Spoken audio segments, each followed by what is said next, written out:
Hello, cats and kittens, or whatever Jose Yoroshiku.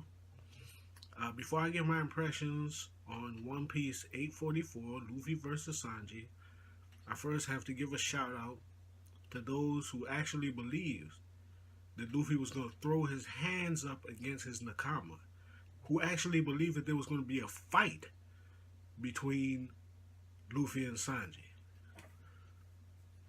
To your hopes and dreams going up in smoke.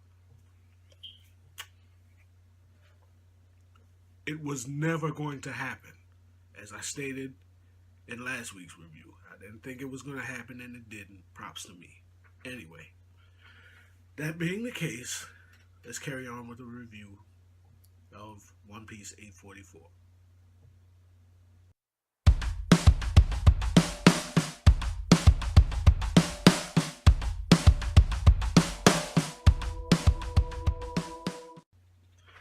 This chapter is going to go down in the history of this manga as one of the benchmark chapters of the series. It's classic One Piece, classic Oda, going for the heart, all out attack on the heart, pulling on the heartstrings, emotion, all of that. This is why we read One Piece. It was a fantastic chapter. And again, I gotta say, there were a lot of little subtleties in there that I really enjoyed, but I'm gonna make this quicker than last week's inaugural review, but what I really enjoyed about this chapter is the little things, the little touches that Oda put in there, the little reactions. Again, he made excellent use of those little flashbacks, mini flashbacks. Sanji attacking Luffy, and he would keep flashing back to their first meeting, and when Luffy asked him to join the crew, juxtaposed to him striking Luffy with vicious attacks. And I have to give props to Luffy. He didn't use armament. He took those hits like a boss. Like a boss. That's how he defeated Sanji. That's how he defeated Sanji. He broke through. Sanji gave excellent little soliloquies, and you can see that he was putting his all into it. He's trying to get this man to believe that he's cast him off and that he no longer wants any part of him. And especially like on that second page where he follows up one of his little soliloquies with that glare. And Nami's like, and even more interesting, after he gives that glare, Luffy actually asks him, he looks hurt. He looks like, what do you say? This entire time you've been lying to us, to me? So Sanji clearly put his act over to that point. But another interesting point is, Luffy, in a sense, he kind of reminds me of Naruto. I think it was Jiraiya or Kakashi, I can't remember which one, that says, you can't teach Naruto by telling him something, or you can't teach him verbally. He learns with his body. He learns by doing things. Luffy, I think, was in a moment of doubt up until he essentially invited Sanji to hit him. And through those strikes, he understood that Sanji was lying the entire time. But and I might just be projecting, until he took those hits, I think he was in doubt. Okay, that might just be me projecting, I don't know, whatever. But, again, he took those hits like a boss. And Sanji, another thing that Oda did, which was very cool, Sanji's reactions to his hits on Luffy. The first one, where he hits Luffy, Luffy stands back up. Or I don't think he actually went down, he just stands, he's standing up. There's a look of frustration on Sanji's face, like, I thought that would have done it. The second one, he hits him with an even more powerful attack. There's almost a look of panic on his face, like, why didn't he go down? Why doesn't he just leave? He's trying to get this man to leave, to save his life, to save Zeph's life, to just take the sacrifice for the crew and go on. So again, he's in a no-win situation, and he's trying to make the best of it. But Luffy's not having it because he realizes that this man is putting on an act. He doesn't know the specifics of the situation. all that he knows is this man is lying. He doesn't even care why. But as he said, you expect me to turn my back on you and just walk away. That's that Nakama flavor that we look for in One Piece, and that Oda came through with like a champ. And that's why I love this chapter. It was a beautiful chapter. The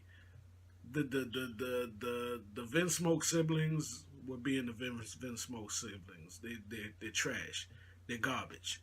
You know, with the exception of Reiju, who I think again showed her, I don't want to say remorse, I guess you would say, or her feeling for her brother, for Sanji in subtle ways. She, you know, she can't.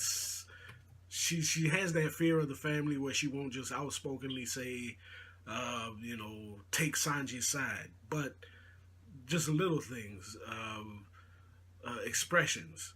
I thought it was very interesting towards the end, where the carriage is pulling off, and you know the other brothers, especially Niji and Yanji, are mocking Sanji or laughing or whatever, and Sanji's in an emotional distress because of things that he done. He hit his captain. He was smacked by Nami, and he's in this grief. And she asks him, "Should we stop?"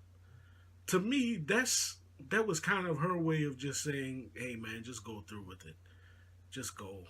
You know, don't turn back. Just go." Because the question is not, you know, I'll stop the carriage and you can carry on with your friend. He says, in my mind, I'm thinking she's saying, look, man, you just have to go through with this. And he responds in the affirmative, nah, just let's go.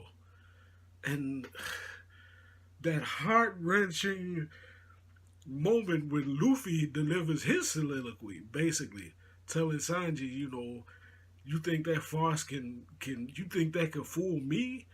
You of all people should know that I wouldn't turn my back on you in a situation like this. And then he say he's going on a hunger strike? A hunger strike from Luffy. Oh, Oda knew exactly how to put this over. He knew exactly how to put this over. And another thing, when he's telling Sanji, when he told him, do you think I would let the best chef basically in the world just walk away? And then again, Oda juxtaposed that situation with flashback to when his brothers, Sanji's brothers, mocked him and beat him and called his, what did they call his food, swill or something like that. They mocked his cooking, showing that Luffy truly appreciates Sanji as a chef, as a friend, as a member of his crew in every way that is possible. This wasn't just about getting back a strong soldier. This wasn't just about getting back a chef.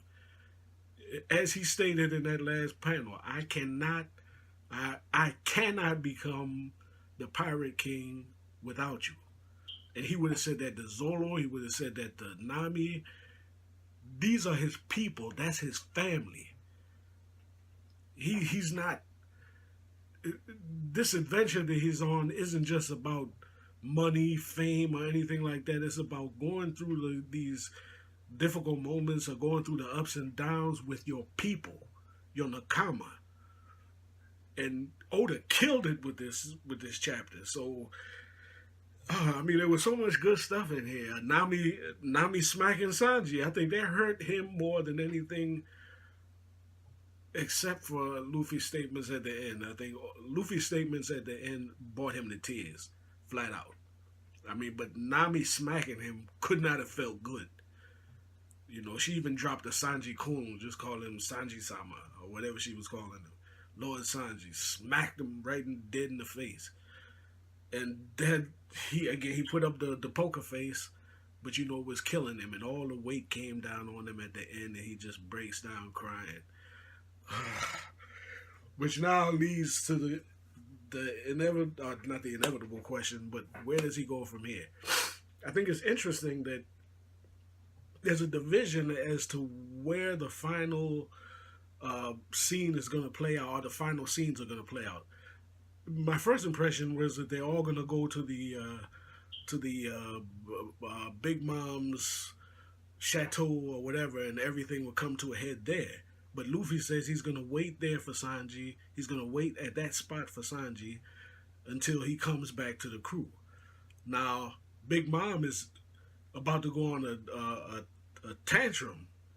No doubt, either looking for Luffy. She's either gonna send somebody after Luffy. So Luffy is either gonna have to deal with Big Mom at that spot where he is, either her or some of her subordinates or whatever. And Sanji is gonna be at that dinner where Big Mom is, so she can't leave. I don't know how that's gonna play out. But what is apparent that the Vinsmoke end of this thing is gonna play out separate from where Luffy is. So there's gonna be um, two whatever's going on, and there's gonna be two different locations for action or resolution. One with Sanji is gonna have to settle his accounts with his family, and the other one, no doubt, Big Mom or some of her subordinates are gonna come after Luffy, and he's already fought against Cracker. He took a beating from Sanji. He's not in good shape, but at the same time, he still has Jinbei out there. He still has Brook. He has Pedro. He has Chopper and Carrot. He has support that if he needs people to help defend him or help him fight until he recuperates, he does have that.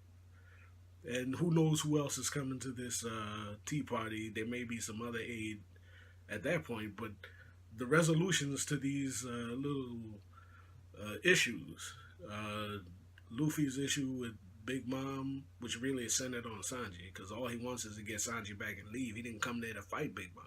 But at the same time, you have Sanji having to get away from his family and settling accounts with Pudding, and is he going to get married? Is he not going to get married? All of that's playing out, and there's questions as to how it's going to go down. But that's a good thing. Oda's going to surprise us.